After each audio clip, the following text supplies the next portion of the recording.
Yeah. You guys are young, and I'm pretty impressed that you guys sniffed out the media so quickly. Is there something that happened before COVID or before all this stuff that kind of made you guys go, this is not adding up, and you became skeptical naturally, organically over the media? Leigh, we'll start with you this time.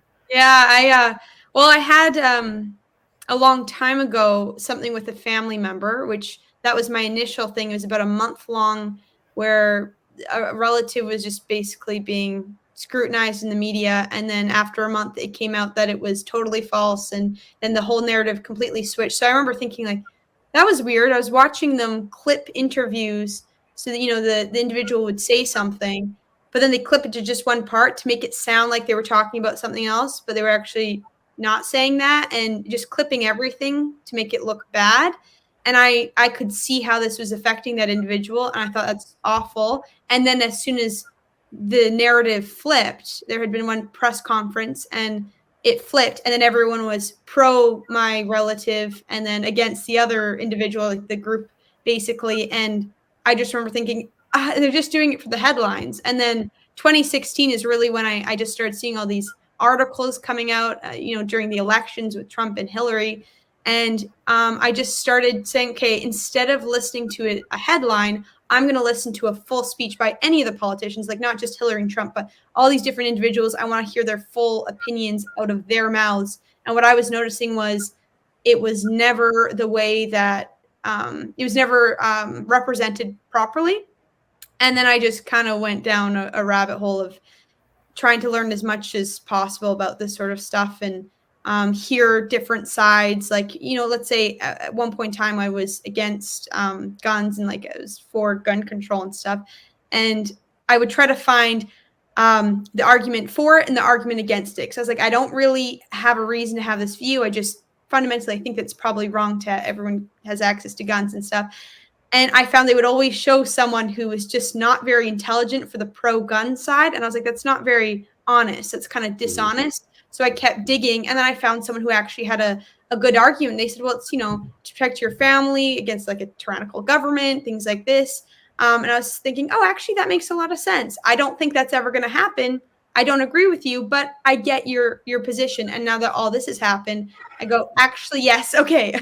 I've switched my mind on that, but I just wanted to hear actual opinions. And I found every time I was looking for, a heated debate or like a big topic, they always were dishonest about what the other side view was. Immigration, abortion, like all these different things. They're just not being honest. And so when the pandemic happened, I already didn't really trust them. And I'd always look into whatever it was that they said, whatever the headline was, I went further and looked into it. And a lot of the time, 9 times out of 10, it was dishonest or misrepresented. Wow. So I'm kind of happy and glad that you went through that because that definitely gave you the cynicism you needed to go forward. I got a little thing for you. Want to do a little role play? Because you used to be gun control, right? Mm. Well, Okay. not, I wouldn't even say that. It would have Well, just been you're like, just open to the subject. yeah, yeah. Yeah. So let's pretend that I just knocked on your door, okay, and you are pro gun control. All right. So knock knock. Hi. This neighborhood, we've had some crime in this neighborhood, and we're going around and we're offering people some advice and some information on guns, and we're wondering what your position is. Are you for or against additional gun control? So I'm supposed to be for For. gun control. So I'm for gun control. Wonderful. Can I put a sign on your lawn here that says gun free zone? Oh, no. Oh, why Yes, you're right. not? Yeah, Why exactly. It's just not? advertising. We don't have any protection.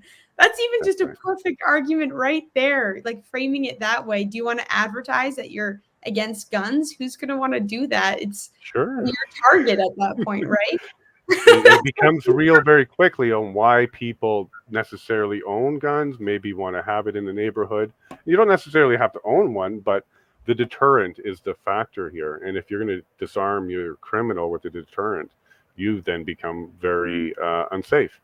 And if that's actually what you're asking for, be careful what you ask for, because Yeah. what if you get it? What if you actually get it?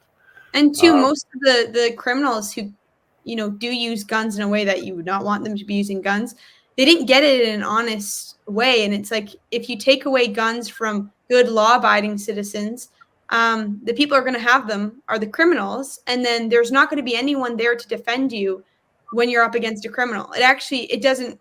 And when you look at the statistics, not that I have them on hand, Larry Elder has a lot of really, you can just like spew them Yeah. out, but when you actually hear the statistics, then you go, okay, actually, that makes sense. That makes a lot of sense. But at the time, I kind of was just assuming, oh yeah, less guns, less violence, and look at Australia, right? But I never really took a position, and if someone had asked me, I would have said I don't know enough about it. But I think too many people decide their view based on what's popular, and then they're so adamant and aggressive about it. And I've never understood that mentality.